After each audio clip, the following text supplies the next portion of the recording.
بسم اللہ الرحمن الرحیم. یہ اٹلی جس کے شہر ابھی ہم روم میں ہیں، یہ روم بہت بڑی سرحد تھی اس کی. ابھی تو سمٹ کے روم اتنا سا رہ گیا، جیسے ترکی کی خلافت ہے نا، ترکی اتنا سا رہ گیا. پہلے تو درجنوں ممالک تھے ترکی میں. تو یہ جو روم ہے نا، روم جہاں اس وقت ہم ہیں، اس کی ایک ہسٹری ہے. حضرت عیسیٰ علیہ الصلوۃ والسلام جب دنیا میں آئے تو آپ کا مذہب دنیا میں پھیلا. برحق مذہب تھا عیسائیت. اس کا مرکز تھا جس کو آج یہودی یروشلم کہتے ہیں اور فلسطین کہتے ہیں مسلمان. بیت المقدس میں بہت سارے پیغمبر آئے، تو حضرت عیسیٰ علیہ السلام بھی. حضرت عیسیٰ علیہ السلام کے دنیا سے جانے کے بعد جو حضرت عیسیٰ علیہ السلام کے جو صحابی تھے، تابعی تھے، وہ لوگ دنیا میں پھیلے تبلیغ کے لیے. تو یہاں اٹلی بھی آئے، وہ روم میں آئے. یہاں اس وقت حکومت تھی بت پرستوں کی اور آتش پرستوں کی. درجنوں خدا تھے ان کے. اور یہ جو آپ کو بہت سارے مجسمے ننگے نظر آئیں گے بالکل، تو یہ بھی ان لوگوں کا ایک کلچر تھا کہ مجسمہ سازی بہت زیادہ کیا کرتے تھے. تو ایسے قدیم مجسمے ان لوگوں نے ابھی تک باقی رکھے ہوئے ہیں. تو وہ جب وہ لوگ یہاں جو ایک حضرت عیسیٰ علیہ الصلوۃ والسلام کا ایک سینٹ پیٹرک جو حضرت عیسیٰ کے حواریوں میں سے تھا، وہ یہاں آیا تبلیغ کے لیے روم میں. جب یہاں وہ تبلیغ کے لیے آیا تو یہاں جو مشرک تھے انہوں نے بڑا ظلم کیا. اور یہ ویٹیکن سٹی ہے نا، جو آج ویٹیکن سٹی کے نام سے، اس جگہ پہ اس کو الٹا لٹکا کے جلا دیا زندہ. بڑی قربانی دی اس نے. بہرحال اس قربانی کے بعد یہاں عیسائیت کم ہونے کے بجائے پھیلنا شروع ہوئی، اور اتنا پھیلی ہے کہ یہ عیسائیوں کا ایک بہت بڑا مرکز بن گیا. بعد میں بتاتا ہوں کہ یہ دو کیسے بنے. تو روم جو تھا، جس کو عربی میں روم کہتے ہیں، انگلش میں روم کہتے ہیں. یہاں سب کی زبانوں پہ روم ہے، لیکن میں روم ہی کہوں گا جو میری زبان پہ چڑھا ہوا لفظ ہے. اس کے بعد جیسے مذاہب میں فرقہ واریت پھیلتی ہے، حضرت عیسیٰ علیہ السلام کے دنیا سے جانے کے بعد، اس کے بعد پھر ان کے دو فرقے بنے، کیتھولک اور پروٹیسٹنٹ.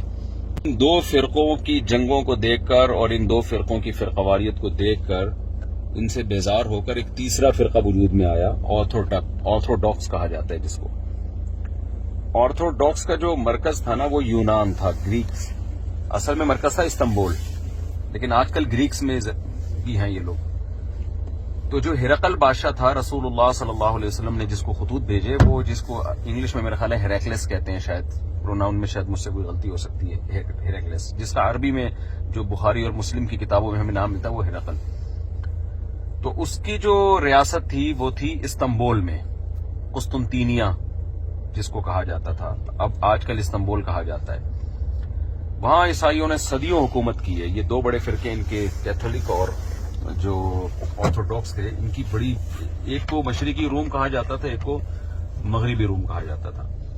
تو روم کے دو حصے تھے، ایک ترکی اور ایک یہ والا جہاں اس وقت ہم موجود ہیں. تو اچھا، برٹش چونکہ کیتھولک تھے تو برطانیہ نے بر صغیر پر بھی حکومت کی ہے.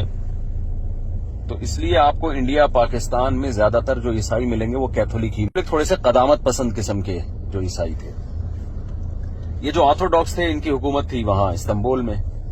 نبی صلی اللہ علیہ وسلم نے خوشخبری سنا دی تھی کہ نعم الجیش جیش یغزو القسطنطینیہ، نعم الامیر امیرھا، وہ کیا بہترین امیر ہوگا مسلمانوں کا جو قسطنطینیہ پہ حملہ کرے گا، اور وہ لشکر بھی کتنا بہترین لشکر ہوگا. اسی وقت سے صحابہ کرام کوشش میں لگے ہوئے تھے کہ استنبول پہ، قسطنطینیہ پہ قبضہ کیا جائے، لیکن نہیں مقدر ہوا. اچھا، یہ جو روم تھا اٹلی، یہاں حضرت عثمان رضی اللہ تعالیٰ عنہ کی فوجیں قریب تک پہنچ چکی تھی. لیکن روم مسلمانوں میں یہ جو ایریا ہے، یہ کبھی بھی کہا جاتا ہے کہ مسلمان اس کو فتح نہیں کر سکے، مسلم حکمران، کیونکہ یہ بہت زبردست عیسائیوں کا گڑھ تھا. یہاں پہ بہت زیادہ یہاں پر ایک دفاعی قوت تھی ان لوگوں کی. یہاں سے ان کی فوجیں دنیا میں پھیلی ہیں. تو پھر استنبول تو مسلمانوں، عیسائیوں کے ہاتھ سے نکل گیا. سلطان محمد فاتح نے حملہ کیا اور استنبول ان کے ہاتھ سے نکل گیا. تو وہ جو آرتھوڈاکس عیسائی تھے وہ زیادہ تر اب گریک میں ہیں، یونان قدیم، اور وہ رشیا میں چلے گئے. تو آج بھی آپ کو رشیا میں آرتھوڈاکس عیسائی بہت زیادہ ملیں گے. تو اب یہاں پر کیا ہوا کہ اس کے بعد پھر خود انہی میں انقلاب آنا شروع ہوا نا، جو ایک سیکولر اور لبرل حکومتیں آنا شروع ہوئی. سائنسی ترقی بہت زیادہ ہوئی. تو سائنسی ترقی مذہب کے ساتھ چل نہیں سکتی تھی، کیونکہ عیسائیوں میں ظاہر تحریف، ان کے مذہب میں تحریف بھی بہت ہوئی.